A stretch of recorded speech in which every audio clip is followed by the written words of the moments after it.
Harry could create so much antagonism that people behind the scenes would say, we're just fed up with this. Let's just knock them out of the running by demanding that previous protocols be filled. Let's put it that way. Because remember, no protocol has been filled with respect to the birth of either of those children. No. Because all royal births from 1688 until 1936 were witnessed by the Home Secretary, and thereafter the Home Secretary's presence was deemed to be unnecessary because you had the royal obstetricians and you had unimpeachable witnesses to the birth of those children who would then sign off officially on the announcements. Every royal birth that has been close to the line of succession, with the exception of Archie's and Lilibet's, has been signed off by a host of royal doctors. The only two that this has been omitted for, or with, whichever way you want to look at it, have been Archie and Lilibet. I don't see that there's any true link between that and the children and the children's and Harry's status in terms of security. Because even if the children are indisputably entitled to their place in the line of succession, they're still not indisputably entitled to security at the level Harry would like them to have. I mean, remember also, there was the fuss about Eugenie and Beatrice's security.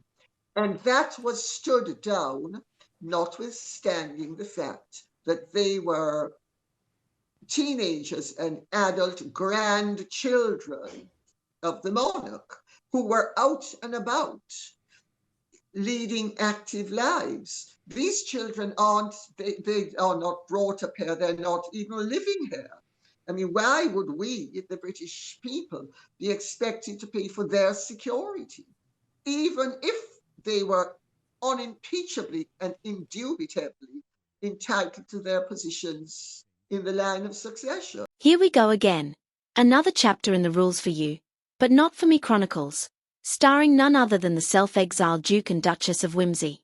This time, we are diving into Lady Colin Campbell's assertion that the births of Archie and Lilibet, unlike every other royal baby before them, were conveniently not signed off by official royal doctors.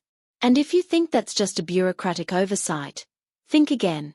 See, for centuries, royal births have followed a strict verification process. Why? Because when you're talking about a line of succession that determines the fate of a monarchy, a little thing called credibility matters. From 1688 to the modern era, high-ranking officials, including the Home Secretary, ensured that no mystery babies magically appeared in the royal nursery. Even after that practice was softened, royal obstetricians still signed off to confirm the authenticity of a birth. That is, until Harry and Meghan decided that such archaic formalities simply didn't suit their, let's call it, unique approach to transparency. If this were any other royal couple, we might chalk it up to modernizing the monarchy. But given that this particular duo has built an entire brand around their fractured relationship with the truth, the lack of official documentation is, at best, a glaring inconsistency, and at worst, well, I'll let you fill in the blanks. And then we have the utterly predictable follow-up act, Harry's never-ending lament about security. We are expected to believe that because his children were not properly integrated into royal protocols, they are now somehow entitled to heightened protection? Let's review the logic here. Reject the monarchy, refuse to follow the same procedures as every other royal parent, uproot your family to another country, and then demand British taxpayers fund your private security detail? You almost have to admire the audacity. Meanwhile, Princesses Beatrice and Eugenie, actual princesses who live in Britain, lost their state-funded security years ago. Why? Because they weren't senior working royals. If the daughters of Prince Andrew weren't deemed worthy of 24/7 taxpayer-funded protection, What exactly makes Harry believe that his American-raised, largely absent children should be any different? Right. I forgot. The rules don't apply to them. We've seen this play out again and again. Demand royal privileges without the responsibilities. Insist on privacy while simultaneously seeking the spotlight. Claim to champion truth while peddling half-baked narratives. And in this case, expect institutional deference while refusing to engage with the very institution that provides it. The problem isn't just that Harry and Meghan refused to follow protocol. It's that they did so while simultaneously positioning themselves as victims of a system they deliberately chose to abandon.